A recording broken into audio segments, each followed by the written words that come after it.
PTI के अंदर कौन सा सियासी धमाका होने जा रहा है?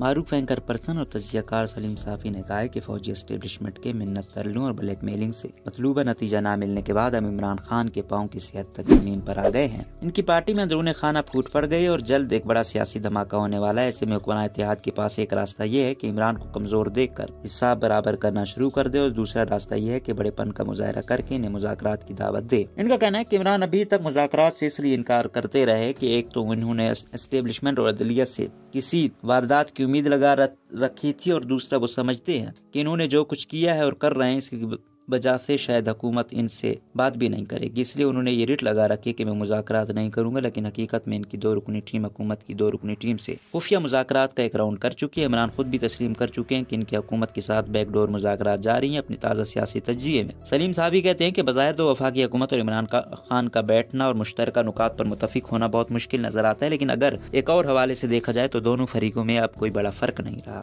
मसलन 7 माह कबल जो इमरान खान कह रहे थे आज वही आसिफ जरदारी, शहबाज शरीफ और मौलाना फजलुर रहमान कह रहे हैं, और जो कुछ ये 3 लीडरान माजी में कह रहे थे आज वो इमरान कह रहे हैं। तब इमरान और उनके साथियों के दारों के वकार की बड़ी फिक्र थी और इन पर तनकीद करने वाले नवाज शरीफ, मरियम नवाज और मौलाना वगैरह को गद्दार और काबिल गर्दन जदनी करार दे रहे थे। और आज यही फिक्र नवाज, शहबाज, जरदारी और मौलाना को लायक हो गई और वो इदारों पर तनकीद करने वाले इमरान खान को तनकीद का निशाना बना रहे हैं। कल तक मौजूदा हुक्मरान जमातें जल्द इंतखाबात चाहती थी और इमरान कह रहे थे कि असम्बली अपनी मुद्दत पूरी करेगी, और आज इमरान जल्द इंतखाबात चाहते हैं जबकि इत्तेहादी हुक्मरान कह रहे हैं कि असम्बली अपनी मुद्दत पूरी करेंगी। गोया कल की पीटीआई आज का हुकूमती इत्तेहाद है और आज का हुकूमती इत्तेहाद कल की पीटीआई है। सलीम साहबी कहते हैं कि कल पीडीएम और पीपल्स पार्टी के पेट में सिविलियन बालादस्ती का मरोड़ उठ रहा है, जबकि आज इमरान खान सिविलियन बालादस्ती के अलंबरदार बन गए हैं। पीडीएम और पीपल्स पार्टी मरकज और सिंध में हुक्मरान हैं तो इमरान पंजाब, खैबर पख्तूनख्वा, आज़ाद कश्मीर और गिलगित बल्तिस्तान में, जबकि बलूचिस्तान की हुकूमत भी इमरान खान की बनाई हुई है। ऐसे में जब दोनों ही हुक्मरान हैं तो झगड़ा किस बात का? लिहाजा अपनी अनाओं की खातिर मुल्क और कौम को दाव पर लगाने के बजाय दोनों तरफ से संजीदा लोगों पर मुश्तमिल कमेटी बनाई जाए जो कि मुज़ाकरात करे, एक दूसरे की पकड़ दकड़ और केसेस बनाने का सिलसिला बंद किया जाए। इमरान खान इस्लामाबाद पर अलगार की काल वापस लें और बाहमी इत्तेफाक राय से आज़ादाना इलेक्शन के इनेकाद की तरफ बढ़ा जाए। सलीम साहबी कहते हैं कि बिलाशुबा इमरान खान ने अपने दौर इक़्तिदार में अपोजिशन रहनुमाओं के साथ न सिर्फ बदतरीन इंतकामी रवैया अपनाए रखा बल्कि उनकी तज़ीक और तौहीन भी करते रहे। यहाँ तक कि एक दिन जनरल कमर जावेद बाजवा से फरमाइश की कि वो सारी अपोजिशनों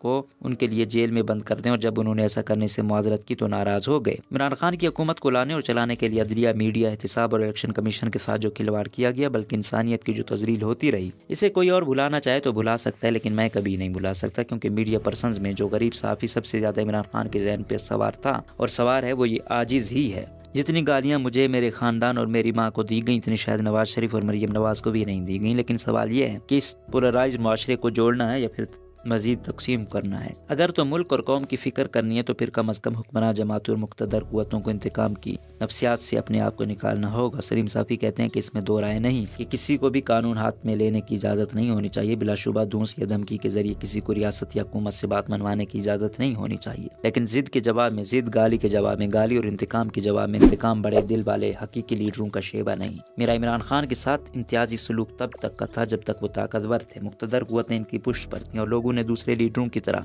इनका हकीकी चेहरा नहीं देखा था। मैं नासहीन दोस्तों से कहा करता था कि सहाफ़ी का काम किसी लीडर या ग्रोह की हकीकत को सामने लाना, इसके बाद अवाम की मर्जी है कि उसको चाहते हैं या मुखालफत करते हैं। मेरी दानिश में दूसरे लीडर जैसे थे वैसे नजर आ रहे थे, लेकिन इमरान खान जैसे थे इससे उलट बनाकर खुद को पेश कर रहे थे। जिस दिन उनकी हकीकत भी दीगर सियासी लीडरों की तरह सामने आ जाएगी मेरा काम खत्म हो जाएगा। दूसरी वजह इस इम्तियाजी सलूक की ये थी कि मैंने किसी और का मोहरा समझ रहा था। सलीम साहबी कहते हैं कि PTI funding case, Toshakhana case और झूठे सैफर से मुतालिक ऑडियो लीक्स के बाद इमरान के चेहरे से बड़ी हद तक निकाब उतर गया है। इसलिए मेरा भी उनके साथ इम्तियाजी सलूक वक्त के साथ साथ खत्म होता जाएगा। अगर इनके खिलाफ कानून या आइन के मुताबिक कार्रवाई होगी तो मैं वेलकम करूंगा, लेकिन अगर इनके साथ ज्यादती होगी तो या फिर इनकी तज़ीक की जाएगी तो मैं मुज़म्मत और हस्ब इस्तिताअत मुज़ाहमत करूंगा। इमरान मुझे लिफाफी कहते रहे, लेकिन मैं जवाब में उन्हें सिर्फ वो टाइटल दूंगा जो किसी आईनी इदारे या अदालत से साबित शुदा हो। मैं इनका नाकिद होने के साथ साथ इनकी इस्लाह और दराजी उम्र के लिए दुआगो भी हूँ, लेकिन मुझ जैसा मामूली इंसान और साफ़ती मजदूर जिसकी रगों में कबायली पख्तून का खून दौड़ रहा है, अगर अपने इंतकाम पर मुल्क और कौम की भलाई को तरजीह दे सकता तो फिर कौम की क़यादत के दावेदार कदावर सियासी लीडर ऐसा क्यों नहीं कर सकते।